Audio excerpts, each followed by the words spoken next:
Good morning, guys. This morning, I'm off to meet a good friend of mine, a man who I've worked with for the past 2 years. An enigma, a rocker, a cool dude, a man who has lived many lives. I'm off to meet Trevor Tominski.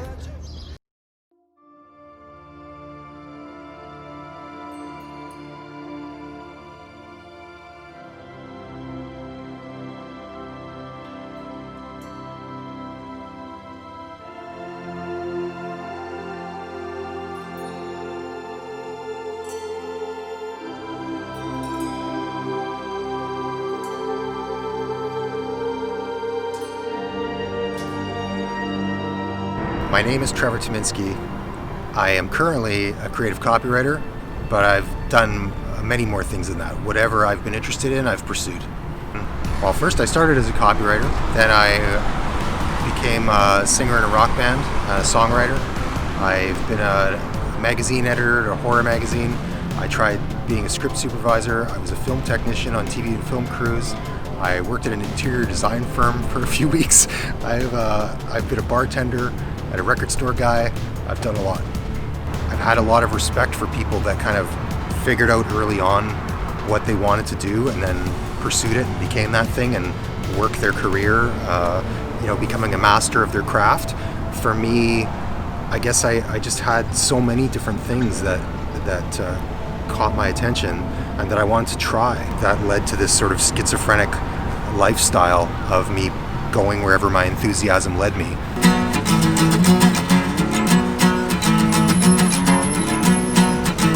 Baby, cool your jets is what I say. Crazy eyes are shot my way.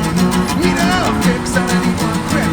Know that things make me tick. I wanna breathe out my ears, 'cause I need some breathing room. So my sister started taking acoustic guitar lessons, and the minute that guitar was in our space, I just gravitated toward it. And I don't think my sister could even practice very well because I always had it in my hands. And I started playing it and I was figuring out riffs, and you just had that, again, enthusiasm for something that, you just couldn't put it down. Me with my other favorite pastime. I was in college to become a copywriter, and there was a term project that asked us to write a collection of short stories, write a play, write a novel, something that went on for the extent of the 2-year course. And I pitched the idea of taking those songs and making a solo album. So I started working with my main songwriting co-conspirator, Dave Swizicki, and he was into recording and things like that, and we went about pursuing this idea of recording an album. And my instructors thought it was an incredibly ambitious idea because I was playing a lot of the instruments as well, and I would have to do at least 10 tracks to constitute an album. And that's going to do it for us from Winnipeg, but before we go, one more time, Jet Set Satellite!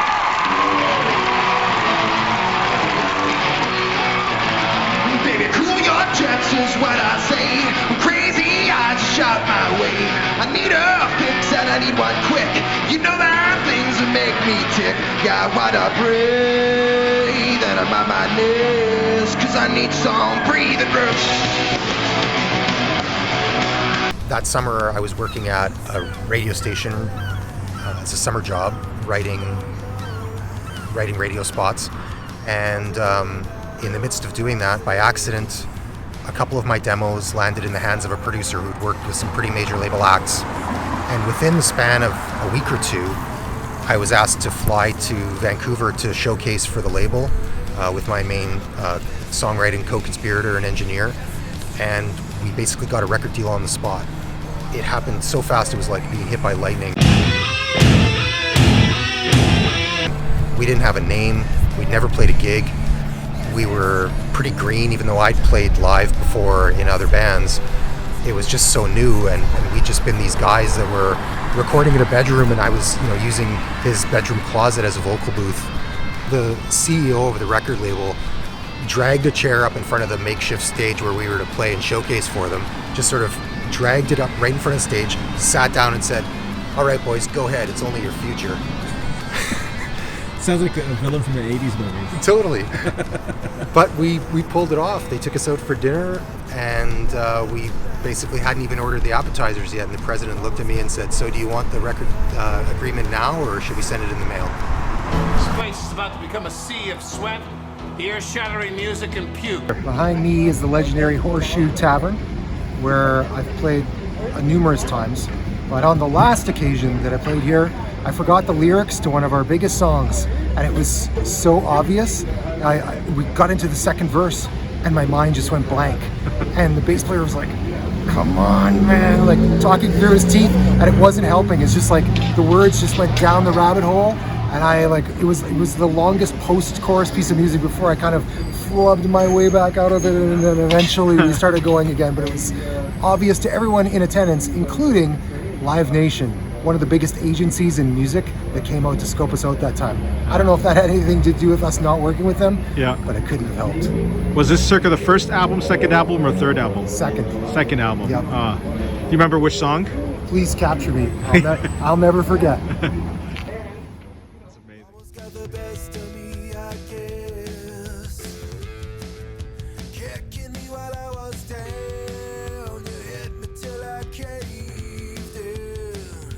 Just to remind me every now and then, remind me every now and then. I'm gonna pick Brethren, Burden Comes to the Sea. One of my favorite singers of all time. This guy has an incredible catalog, and he probably will only be appreciated fully, unfortunately, when he's passed. But yeah, get ahead of the curve. Yes. When you know, you know. I don't know if we realized we were Insta rock stars exactly, but we had a record deal, and that was something. We were just told to write more, just keep writing. We probably had a dozen songs, maybe, at that point, and by the time the album came out, we had probably written pieces of at least 75 or 80 songs. So it was just getting on that course of songs being selected to take to a studio, choosing which producer we would work with, and we ended up recording the first album in Montreal, actually, over the course of about 4 months, which was a luxurious time schedule. None of the other albums that we put out ever had that sort of time beyond. All right, so we got a bunch of things over here that we're going to go through. Yep. And let's start off with, we've got some CDs, compact discs for those who don't know, right? So this is the first Jet Set satellite album, right? Back then, you were saying, like, in that era, like, it was really common for the pictures of the band, the photos of the band members to be on there, but you guys chose to do artwork. What's a little bit of the story behind this? Well, obviously the album's called Blueprint, which probably gives way to this zygotal imagery, this fetus, not fully developed type character on the front. Perhaps there's an element of danger with all these nails facing. To be honest, I mean, we kind of discussed some of the themes of the album. Our ultimate goal was to have an album cover that, rather than just have a generic photograph of a band on there, was to have an album cover that if you saw in the store or if you saw online, you wanted to figure out what that was all about and just, pique some interest. Coming off the first album's success, we thought making the second one would be a lot easier. We'd gotten used to the process. But in fact, we just kind of ended up at a creative impasse with the label, and they eventually, offered that we should work with outside songwriters when we believed that we had the material that was the logical extension of the first album's most successful singles. So, we weren't completely close to it, and we decided to hear them out and go with the flow and hear what they had to offer. And the whole thing basically came down to this one song, which they said if we recorded it, they would greenlight our album. And so we listened to it, and it was the worst, most watered down version of Creed or Linkin Park that you could imagine. What was it called? Betrayed. Okay. And I just thought, thinking long game, that there's no way that I'm going to chance having this be a big single that they're going to push their marketing machine behind, because I don't believe in it. I don't want to be tied to this song for the rest of whatever my career is going to be. If 15 or 20 years from that point, I'm still on stages singing the song, I don't want this one to be the one that people know me for. You know, for me, the most attractive part about being in a band was the creative outlet of the writing, and that mysterious moment when you realize, hey, we've created something here that didn't exist before, and I think it stands on its own. It's unique. There's a hook, there's a chorus, there's, you know, and you take it out to your car and you listen to it and you're driving around and, you know, you're flush with pride because you've hit on something. It's like you've learned a secret. We have the song, actually. We're gonna play it. It's a exclusive, unaired listen into Betrayed that has never been heard before. So please don't enjoy it too much. Here it is.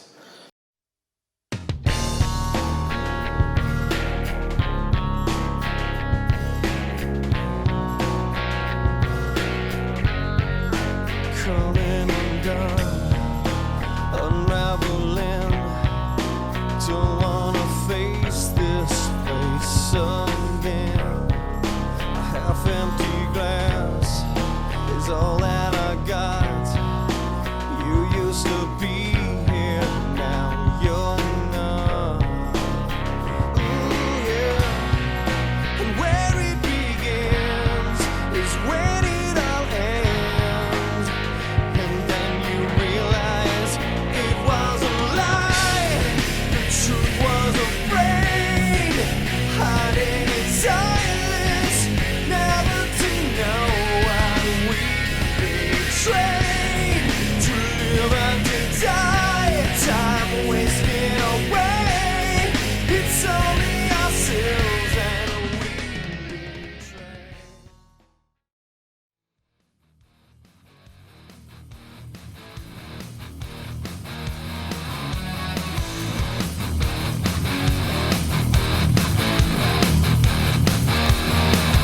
Laying out my time, but I can go all night and we can dance like it's the end of the world. Smashing, crashing, system blasting, resisting every boy and girl. We definitely felt enthused about wrestling back creative control, but learning curve is not even the right term. This was like a learning, like 90-degree angle going straight up, you know, sheer wall. We really naively took for granted a lot of the relationships that we developed with, you know, music directors across the country, radio stations, Much Music, MTV Canada. You know, that was all wheel that had been well greased, I guess, in whatever sort of commodities labels trade with those kinds of entities. And going back to them as an independent, we had little ground to stand on. They just wouldn't give us the time of day, which we didn't expect. We thought, you know, these are music lovers. They're going to hear this material and they're going to think like we think. They're going to be like, this band is really growing and developing. These songs are super catchy, and put them on and give them a chance, and the listeners would decide. But we didn't even get that far. We had such a small percentage of, you know, play compared to the first album.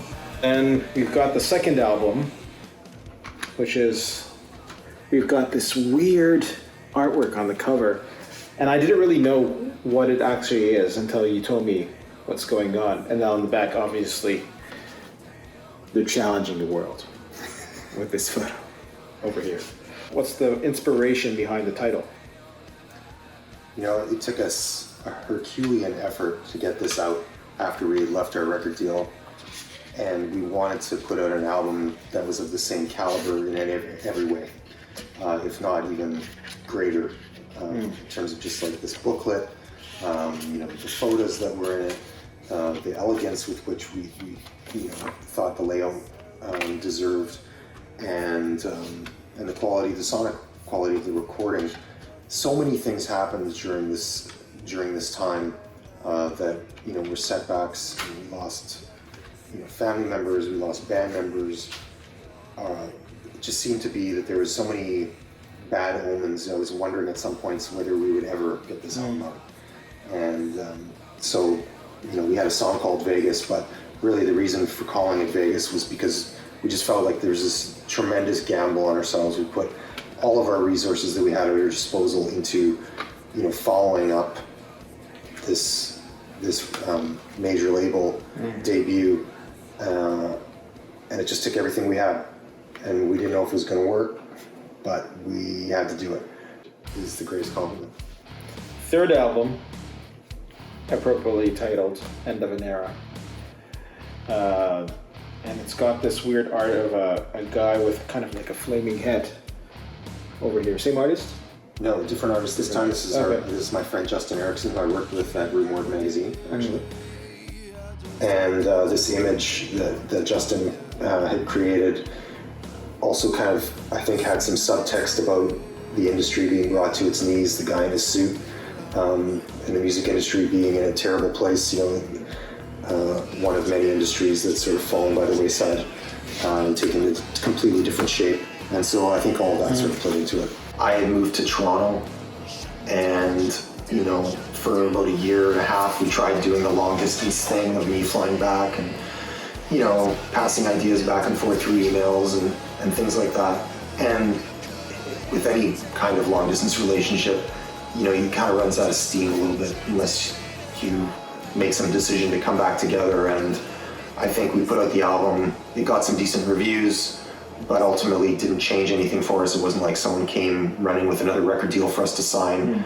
And I was ready to turn the page and, explore some of my other interests.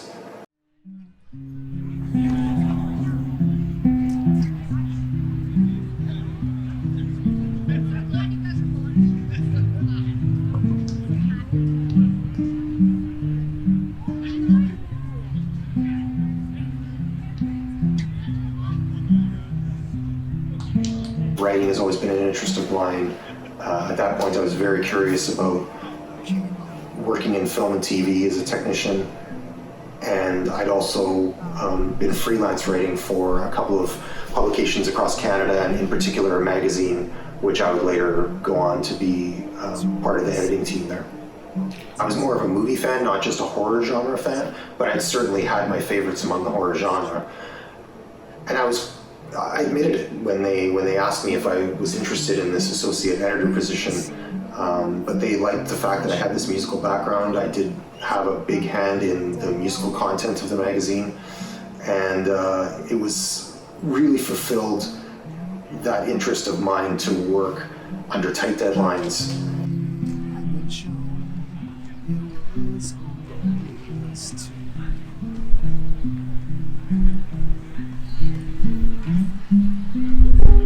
You're the torch I've held on to.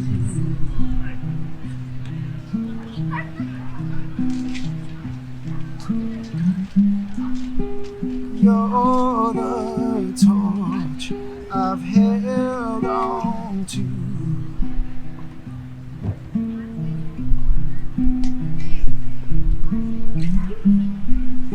And I'm the flame that burns for you.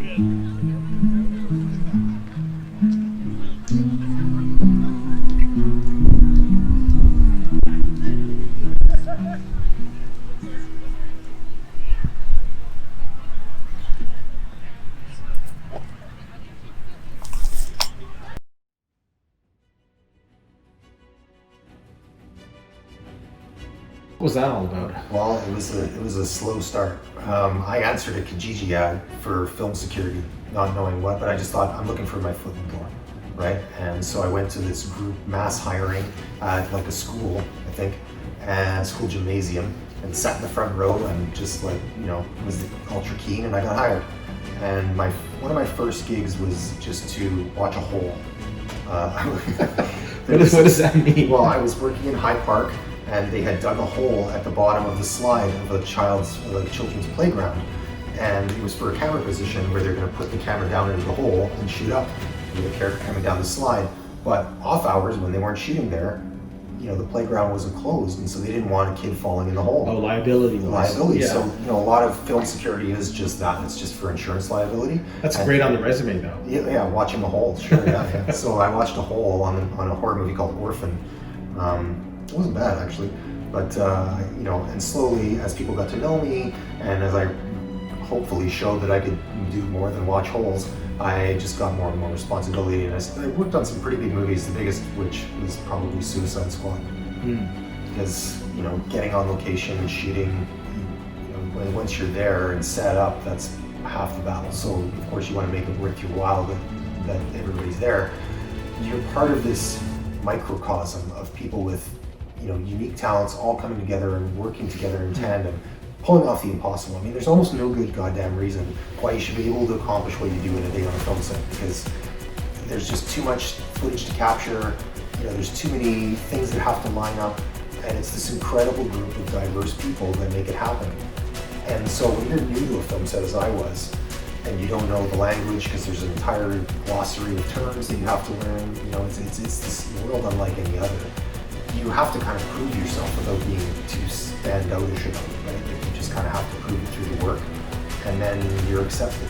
And so when you said brotherhood, that is sisterhood. That is kind of what it is. Right? When you're in, and people know when you see somebody, when you move to the next production, and someone sees, you see, Michael Props over there, because everybody's last name just becomes whatever department they're in. Oh, there's Trevor Locations and Mike Props and whatever. Jimmy Cheetos. Jimmy Cheetos. He makes really good breakfast sandwiches, right? I mean, that's how you begin to kind of associate people in your mind, and hey, that's a guy I can depend upon. That guy's gonna shit the linens, every chance he gets, right? So you just learn to depend on, you learn who your trusted partners are, and it's really incredible. It's an incredible place to work, and it's so fast paced, and the ultimate deadline driven kind of environment. People might be interested to know that Jared Leto, who played the Joker in Suicide Squad, stayed in character the entire time. And there are stories that I can't really share, but he really did take that persona very seriously.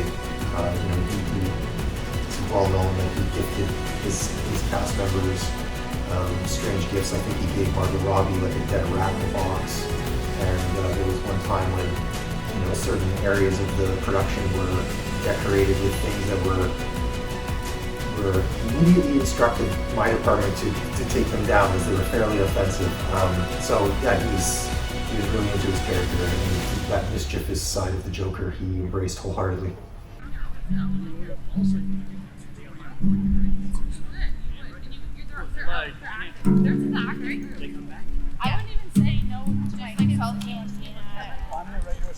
Working those hours just grinds you down. It's soul crushing, and as you know, being a creative, it's like you kind of need time for your mind to breathe and to wander in order to be creative.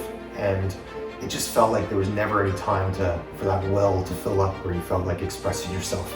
It was such a rigid time schedule. I mean, I'm talking about being 18 hours on, 6 hours off, 18 hours on, 7 hours off, 18 hours on, and you do that for week after week after month after month, and you start to lose perspective. You talk about burnout. So it's not a very conducive headspace to be creative. And so when I finally decided that I think I reached the end of my rope, I thought, when was the last time that I was really happy? And I went back to the time before I'd gotten the record deal, and I was a copywriter. And a friend of mine had just recently taken a course at Humber College in another aspect of the advertising business, and without even knowing, he didn't even know my history. I ran into him on the street one day, and he said, dude, you're a copywriter. And I said, I was. Yeah. And him having now worked with copywriters, he recognized, I guess, some like qualities in me, and he had no idea that was what I was originally pursuing. And so it just kind of, it fanned that little flame that had been, the pilot light of interest that had sparked up again in me. And I decided to check out the course again. It was a post-grad course, and I already graduated from the course previously, so I just, kind of sharpened up my chops and threw myself back in. And with that, we've reached the end of this episode of Good Morning E, featuring the man, the mystery, the enigma himself, Trevor Tyminski from Jet Set Satellite. Any final words you'd like to say, Trevor, to our viewers? Keep on rocking in the free world and the not so free world. You heard it here first. See you guys later. Peace